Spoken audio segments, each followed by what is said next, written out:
Steve Harvey has hosted Family Feud for more than a decade, and in that time he has seen just about everything. He has witnessed surprise proposals, tearful reunions, and answers so outrageous they left him speechless. But on a warm afternoon in October 2024, something happened that made the entire studio audience gasp in unison, and what followed would leave Steve Harvey and millions of viewers around the world in tears. An 88-year-old great-grandmother named Eleanor Mitchell from Savannah, Georgia, was about to reveal a promise she had kept secret for 70 years, and the reason behind that promise would shake everyone who heard it to their core. If this story touches your heart, make sure to hit that like button and subscribe to our channel so you never miss another incredible Family Feud moment.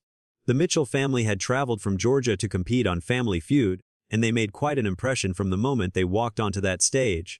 There were 5 of them standing in a row, but all eyes were immediately drawn to the small woman at the front of the line. Eleanor Mitchell stood barely 5 feet tall, her silver hair pulled back in an elegant bun, and she walked with the help of a beautifully carved wooden cane. She wore a pale blue dress that her granddaughter had picked out for her, and around her neck hung a simple gold locket that caught the studio lights as she moved. Despite her age, there was a sharpness in Eleanor's eyes that suggested she missed nothing, and when she smiled, it was the kind of smile that made everyone around her feel warm. Behind Eleanor stood her daughter Carolyn, 62, a retired nurse who had spent her career caring for others just as her mother had taught her. Next to Carolyn was her son Michael, 38, a high school history teacher who had grown up listening to his grandmother's stories about the old days. Beside Michael stood his wife Tamara and their teenage daughter Jasmine, who at 16 was the youngest member of the Mitchell family team. 4 generations of one family all gathered on that stage because Jasmine had entered them into a Family Feud contest as a surprise for her great-grandmother's 88th birthday. Steve Harvey approached the family with his characteristic warmth, immediately drawn to Eleanor. He took her hand gently and helped her step forward for the introduction. "Now, who do we have here?" Steve asked, his voice softening the way it always did when he encountered elderly contestants. Eleanor looked up at him with those sharp eyes and smiled. "My name is Eleanor Mitchell, Mr. Harvey. I am 88 years old, and I have been waiting my whole life to meet you." The audience laughed and applauded, and Steve clutched his chest in mock flattery. "Well, Mrs. Mitchell, the feeling is mutual. Now tell me, what did you do for a living?" Eleanor's expression shifted slightly, carrying a weight that only those who have lived through real hardship would recognize.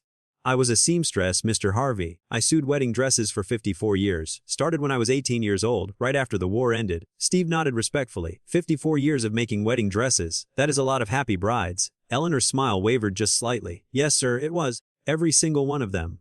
What the audience did not know yet was that Eleanor Mitchell had a story that would explain everything about those 54 years, about the wedding dresses, and about the gold locket she never took off. It was a story she had carried silently for 7 decades, sharing it with no one except her late husband, who had passed away 12 years ago. Even her daughter Carolyn did not know the full truth about what that locket contained, or why her mother had spent her entire life sewing wedding dresses for other women.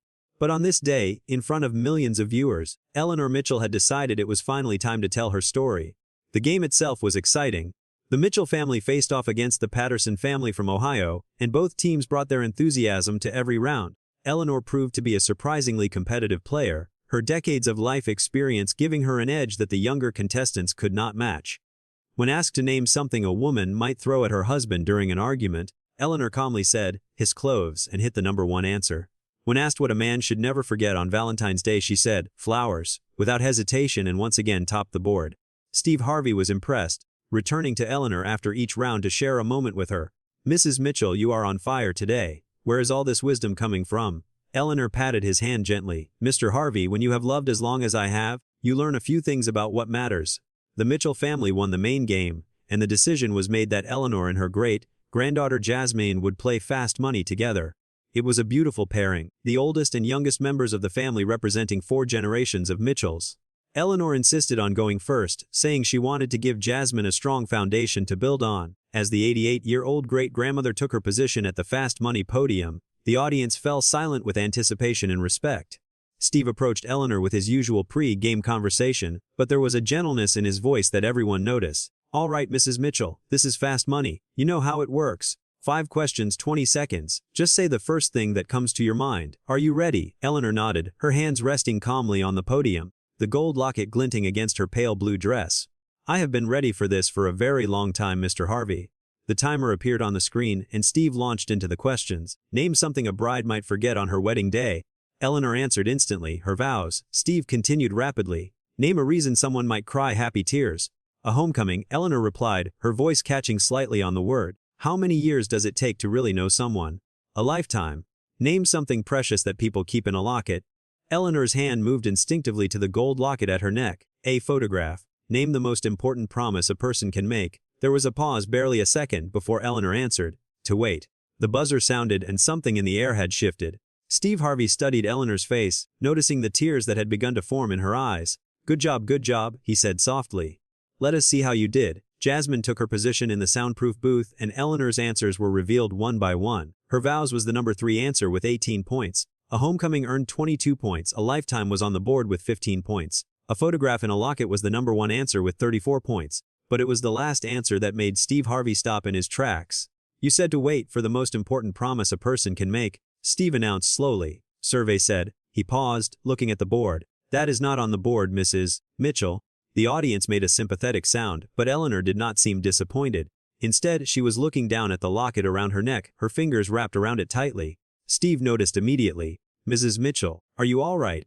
The studio fell quiet. Eleanor looked up at Steve Harvey, and when she spoke, her voice was steady despite the tears now streaming down her face. Mr. Harvey, may I tell you why I gave that answer? Steve glanced at the producers, who nodded. He turned back to Eleanor with complete attention. Yes, ma'am. Please. Eleanor took a deep breath, and when she began to speak, her voice carried across the silent studio with a clarity that belied her 88 years. In 1954, I was 18 years old and engaged to the love of my life. His name was Samuel, and he was the most handsome man I had ever seen. We had known each other since we were children, growing up in the same neighborhood in Savannah. He asked me to marry him on my 18th birthday and I said yes before he even finished the question. Eleanor paused, her eyes distant with memory. We were supposed to get married on June 15, 1954. I had made my own wedding dress, the most beautiful dress I had ever sewn, white lace with pearl buttons, just like I had always dreamed. The audience was completely silent now, sensing that something profound was coming. Steve Harvey did not move, did not interrupt, just listened with his whole being. But 3 weeks before our wedding, Eleanor continued, her voice wavering, Samuel got his draft notice. The Korean War was still going on, and they needed soldiers. He had to report for duty immediately. Eleanor's hand tightened around her locket. The night before he left, Samuel took me to our favorite spot by the river. He got down on one knee and he made me a promise. He said, Eleanor, I am going to come back to you. I do not know how long it will take, but I will come back. Will you wait for me? And I made him a promise too.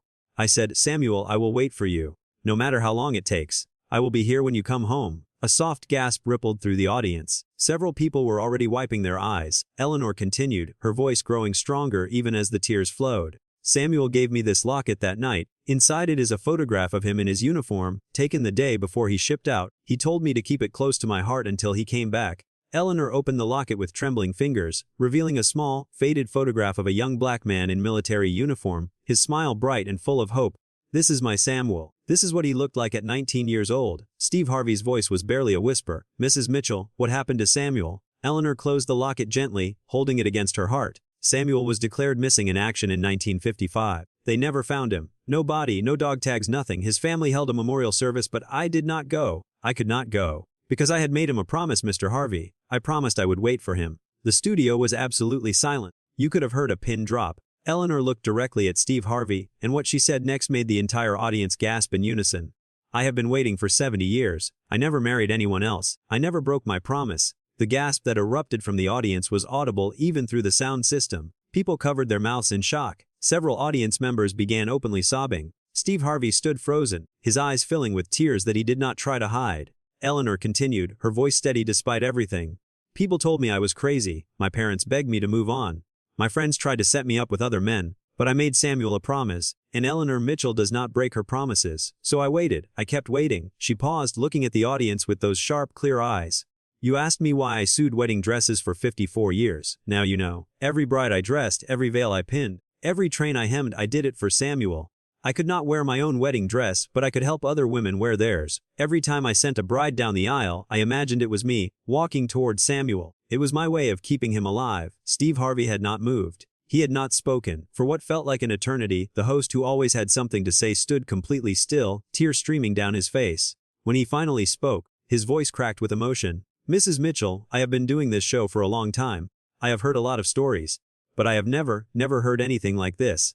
He had to stop, overcome with emotion. You waited 70 years for a man who never came home. You kept a promise that most people would have broken after 1 year, after 5 years, but you kept it for 70 years. Eleanor nodded slowly. I made a promise, Mr. Harvey. And when you love someone the way I loved Samuel, the way I still love Samuel, a promise is not something you break just because it gets hard.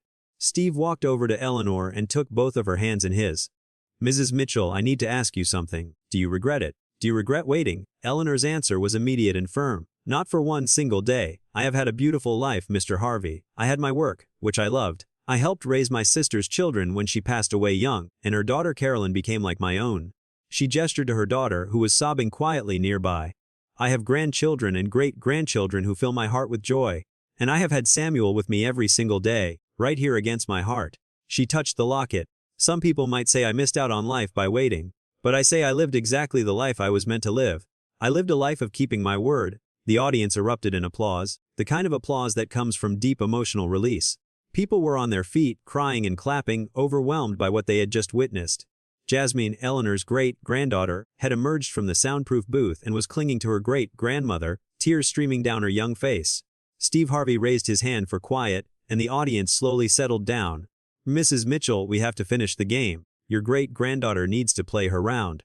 But I want you to know something. Whatever happens with the points, whatever happens with the money, you have already won. You have won the respect of every person in this room, and everyone watching at home. That kind of love, that kind of loyalty, that is the rarest thing in the world. Jasmine played her fast money round through tears, and somehow she managed to score enough points to bring the family's total over 200. The Mitchell family had won 20,000. But nobody was thinking about the money. Everyone was thinking about Eleanor and Samuel and a promise kept for 70 years. When the episode aired 3 weeks later, the response was unlike anything Family Feud had ever experienced. The clip of Eleanor's revelation went viral within hours, viewed tens of millions of times across every social media platform. News outlets from around the world picked up the story. Newspapers ran front-page features about the woman who waited 70 years for her lost love. Talk shows invited her to share her story. Documentary filmmakers reached out requesting interviews. But the most incredible development came 2 weeks after the episode aired. A military historian who had watched the viral clip recognized something in Eleanor's story. He reached out to the Department of Defense with a request to reopen the case of Private First Class Samuel Williams, reported missing in action in Korea in 1955. Using modern technology and newly declassified records, researchers began piecing together what had happened to Samuel nearly 7 decades ago. What they discovered was both heartbreaking and miraculous. Samuel had been captured by enemy forces during a battle in 1955. He had been held as a prisoner of war for 3 years before managing to escape with 2 other American soldiers. But during the escape, Samuel had been severely injured. He had been found by a South Korean family who nursed him back to health, but the head injury he sustained had caused significant memory loss. Samuel had lived in South Korea for years, not knowing who he was or where he came from until his memory slowly began to return. By the time he remembered Eleanor, by the time he remembered Savannah, decades had passed. He had assumed Eleanor had moved on, married someone else, lived her life. He could not bring himself to disrupt what he imagined was her happiness. Samuel Williams was still alive. He was 89 years old, living in a small apartment in Seoul, South Korea, still carrying a photograph of 18-year-old Eleanor in his wallet. When the news reached Eleanor, she collapsed into her daughter's arms, sobbing with a mixture of grief and joy that 7 decades had built up inside her. The Department of Defense, working with Family Feud's production team and several charitable organizations, arranged for Samuel to be brought back to the United States. Steve Harvey personally flew to South Korea to accompany Samuel on the journey home. The reunion was held at the same riverbank in Savannah, where Samuel had made Eleanor promise to wait for him 70 years earlier. Camera crews documented the moment, but they kept a respectful distance, understanding that some moments are too sacred for close-up shots. Eleanor stood by the river in the same pale blue dress she had worn on Family Feud, her gold locket hanging against her heart. When the car pulled up and the door opened, when 89-year-old Samuel Williams stepped out and looked across the grass at the woman he had loved since childhood, time seemed to stop. They walked toward each other slowly, 2 people who had been separated by war and fate and 7 decades of life, finally coming home. When they met in the middle, when Samuel took Eleanor's face in his trembling hands and looked into her eyes, his first words were captured by the microphones. You waited, he whispered, tears streaming down his weathered face. All this time you actually waited. Eleanor smiled that warm smile that had made everyone in the Family Feud studio fall in love with her. I made you a promise, Samuel, and I always keep my promises. They held each other for a long time, 70 years of longing and hope and faithfulness contained in a single embrace. Around them, family members wept openly. Production crew members turned away to hide their tears. Even Steve Harvey, standing at a distance with his hand over his heart, could not hold back his emotions. 2 months later, on what would have been their 70th wedding anniversary, if fate had not intervened, Samuel and Eleanor were married in a small ceremony in Savannah. Eleanor wore a white lace dress with pearl buttons, a recreation of the dress she had made for herself in 1954. Samuel wore his army dress uniform, carefully preserved all these years by the military. They exchanged vows they had written for each other 7 decades earlier, vows that had waited all this time to be spoken. Steve Harvey officiated the ceremony, having obtained a special license just for this occasion. "I have married a lot of couples," he told the gathered guests, "but I have never married two people who have already proven their commitment to each other the way Eleanor and Samuel have. Most couples promise to love each other until death do them part. These two loved each other when they were parted by war, by distance, by time, by everything life could throw at them. And they are still here, they are still in love, they are still keeping their promises." The story of Eleanor and Samuel became a global phenomenon. Books were written about their love story. A Hollywood studio purchased the rights to make a film. Schools used their story to teach children about loyalty, commitment, and the power of keeping your word. But for Eleanor and Samuel, the fame meant nothing compared to the simple joy of finally being together. They had 2 years together as husband and wife. 2 years of morning coffee on the porch, of holding hands during evening walks, of falling asleep next to each other after 7 decades apart. Samuel passed away peacefully in his sleep at the age of 91, with Eleanor by his side. At his funeral, Eleanor did not cry, she simply held her locket, now containing photographs of both 19-year-old Samuel and 91-year-old Samuel, and smiled. "He came back to me," she told the mourners. "After everything he came back, and we had more happiness in 2 years than most people have in a lifetime. I kept my promise, and he kept his. That is all that matters." Eleanor Mitchell passed away 6 months later, at the age of 90. They said she died of a broken heart, but her family knew better. She had simply finished what she came here to do. She had waited for Samuel, she had found him, she had married him, and she had loved him until the very end. There was nothing left to wait for. The story of Eleanor and Samuel reminds us that the greatest love stories are not always the ones we see in movies. Sometimes they are the quiet stories, the patient stories, the stories of people who make promises and keep them no matter what the cost. Eleanor Mitchell waited 70 years for a man she was not sure would ever return. She built a life around that waiting, a life of purpose and meaning and quiet faithfulness. And in the end, her patience was rewarded in ways she never could have imagined. If Eleanor's story touched your heart, if it made you think about the promises you have made and whether you are keeping them, please take a moment to hit that like button and subscribe to our channel. Share this story with someone who needs to hear it. And most importantly, remember that a promise is not just words. A promise is a commitment that defines who you are. Eleanor Mitchell understood that. Samuel Williams understood that, and now, thanks to one unforgettable moment on Family Feud, the whole world understands it too. This was the story of Eleanor Mitchell, the woman who kept her promise for 70 years, and it is proof that sometimes the most extraordinary love stories are the ones that take a lifetime to tell.